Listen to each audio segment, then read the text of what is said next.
नाम जप से अच्युतानंद गोविंद नामोच्चारण भेषजात नश्यन्ति सकला रोगा सत्यम सत्यम वदाम्यहम्। अब आप एक प्रसंग पर ध्यान दीजिए, महाप्रभु चैतन्य देव के जब तीर्थयाटन में महाप्रभु चैतन्य देव विचरण कर रहे थे तो एक नगर में गए जहां जाते थे हजारों लाखों लोग उनके दर्शन के लिए दौड़ पड़ते थे। महाप्रभु साक्षात प्रेम मूर्ति और भगवान करुणा करके ऐसे रूपों में आते हैं जगत मंगल करने के लिए।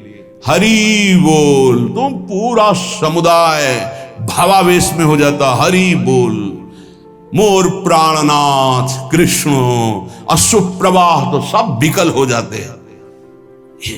जैसे भरत जी चित्रकूट में सिया राम, तो पूरा चित्रकूट मानो सिया राम में हो गया हो। उस नगर के लोग परमानंद का लाभ लिए महाप्रभु चैतन्य देव चल दिए। तो एक वासुदेव कुष्ठी थे जिनके गलित कुष्ठ शरीर में था, वो चल नहीं सकते थे, तो घुटनों के बले से रगड़ रगड़ करके वहां आए। जब वहां आए तो भीड़ लगभग जा रही थी, तो उनका कहाँ गए वो सन्यासी महापुरुष जिनके सब दर्शन करने आ रहे थे, मैं नीच भी दर्शन करने आया, कहाँ गए? बोले वो तो चले गए। बहुत विकल हुए, रो पड़े कि वैसे ही दुर्दशा भोग रहा हूं, एक बार नाम सुना था, दर्शन पाने के लिए आया, वो तो चले गए। हाय अब कैसे, मैं चल भी नहीं सकता, दौड़ भी नहीं सकता। इतनी विकलता कि महाप्रभु एकदम खड़े हो गए और दौड़ पड़े वापस और लौट करके आए। ओ जेव देखा सामने गौर वर्ण गौरांग महाप्रभु, चिल्ला कर रो पड़े, अरे करुणा में प्रभु। बोले सिर्फ आपके लिए आया हूं, सिर्फ आप। अब आप देखिए महाप्रभु ने पकड़कर खड़ा किया, वो रो रहा, छुओ मत, मेरे शरीर में पीप है, दुर्गंध है प्रभु, मैं नीच हूं, छूने लायक नहीं। प्रभु ने खड़ा किया और ऐसे जीव ही गले से लगाया, वो तो चीख पड़ा, प्रभु आपके इस परम पावन देह के स्पर्श लायक ये दे नहीं, नाथ आपके शरीर में पीप लग जाएगी। महाप्रभु ने बिल्कुल नहीं सुना और ऐसे गले से लगाया और कहा, तुम्हारे स्पर्श से श्री कृष्ण के आलिंगन का सुख मिल रहा है। जे ही आंख खोलकर वासुदेव कुष्ठी ने देखा तो कहीं कोई कुष्ठ नहीं। वैज्ञानिक मानेंगे इसे? आप चैतन्य चरित्र में पढ़ लीजिए, जे ही महाप्रभु चैतन्य देव ने आलिंगन किया, एक भी कुष्ठ का दाग नहीं रह गया। क्या हुआ? कृष्ण नाम का प्रभाव। एक आत्महत्या करने जा रहे थे, गलित कुष्ठ था, भाई जी के पावन चरित्र में पढ़ लीजिए। तो कंबल ढके हुए वो उनको किसी ने कहा कि मरने से पहले एक बार भाई जी के पास चले जाओ, ऐसे महापुरुष के दर्शन करके ही मरो जब तुम्हें मरना ही है तो। पर एक बार उनका उद्देश्य था कि भाई जी के पास जाएगा तो इसका विचार बदल जाएगा, आत्महत्या का जो है ये विचार नहीं रहेगा। भाई जी ऑफिस में थे, किसी ने कहा कोई बहुत अपने शरीर को ढके हुए केवल आंख दिखाई दे रही और रो रहा है, कह रहा है एक बार भाई जी के दर्शन करा दो। भाई जी तत्काल भावावेश में हो गए और बुलाया, हाँ क्या सेवा करे, क्या बात, आप क्यों रो रहे हैं? उन्होंने कहा कि प्रभु मैं बहुत पापी और नीच हूं। नहीं नहीं भाई ऐसा मत बोलो, क्या बात है, आप कंबल से अपना मुख क्यों ढके? हटाइए। तो जे भी हटाया तो घाव पीप पूरे शरीर में, गलित कुष्ठ, पापों का बड़ा भारी दंड।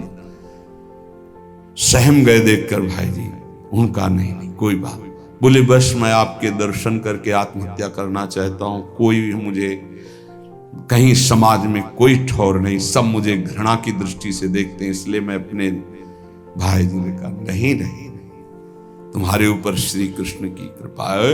ऐसे जे ही आलिंगन किया कुष्ठ गायब। चरित्र में पढ़ ले। क्यों?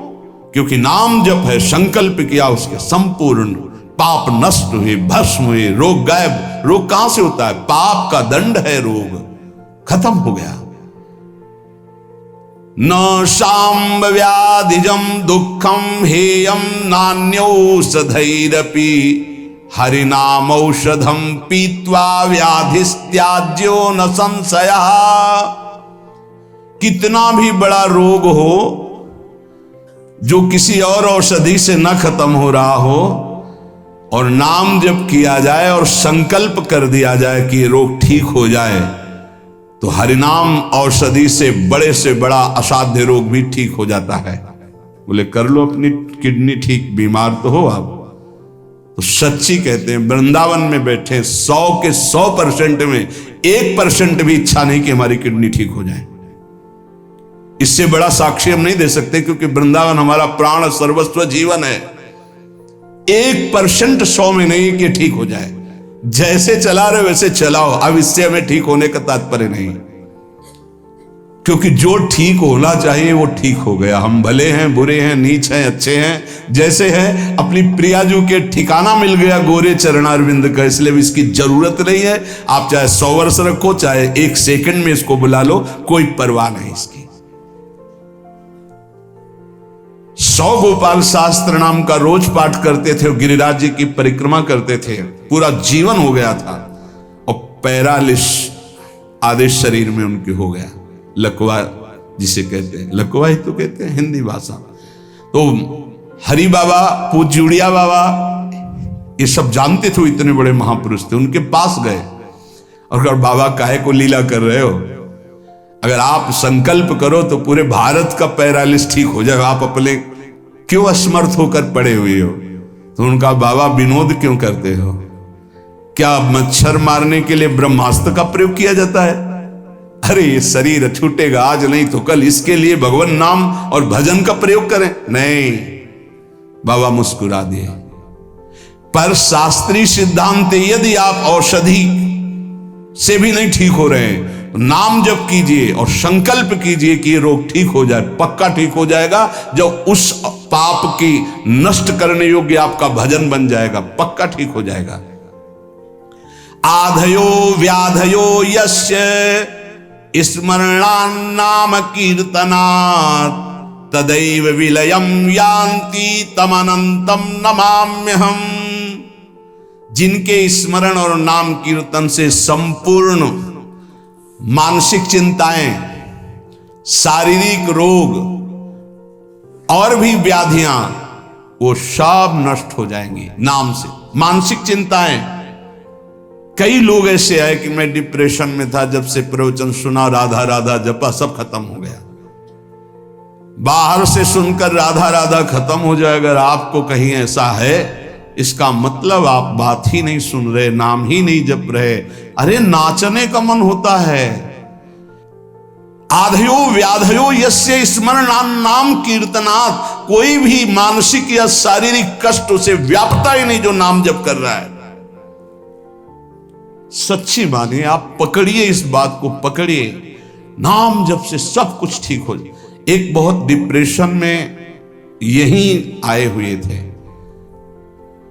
उनको हमने बताया सबके जूते साफ करो, यहां सबकी पादुका साफ करो, वाणी पाठ में बैठो और पाओ श्री जी की जूठन, ठीक हो जाओ। ये कोई आशीर्वाद नहीं था, ये पाप नष्ट करने की प्रक्रिया थी। जब आप सबकी पादुका साफ करोगे तो आपके सारे पाप नष्ट हो जाएंगे। पर देहाभिमान प्रबल, पादुका हम सबकी, ये बहुत बड़ी बात है। बड़े सौभाग्यशाली जिनको ये रहस्य पता चल जाए कि सब संतों के बाथरूम साफ करने का अवसर मिले, पादुका साफ करने का अवसर मिले, जूठन फेंकने का अवसर मिले, अहो भाग्य, जीत गए आप इस माया पर यह बात सबकी समझ में नहीं आएगी, क्योंकि अभिमान नष्ट होता है। जिस समय आप दूसरों की पादुका साफ करेंगे, उस समय आपके पाप और अभिमान दोनों का नाश हो जाएगा। पर ये बहुत कठिन बात है, बहुत कठिन बात है। सब लोग खड़े हैं और आप उनकी पादुकाएं, और कोई कठिन बात नहीं। आप गुरुद्वारा जो साहब कहते हो, वहां चाहे आप जितने बड़े पदाधिकारी हो, वहां अगर सेवक हो तो वहां पहले जोरी सेवा मिलती, पादुका की सेवा करो, और सब करते हैं।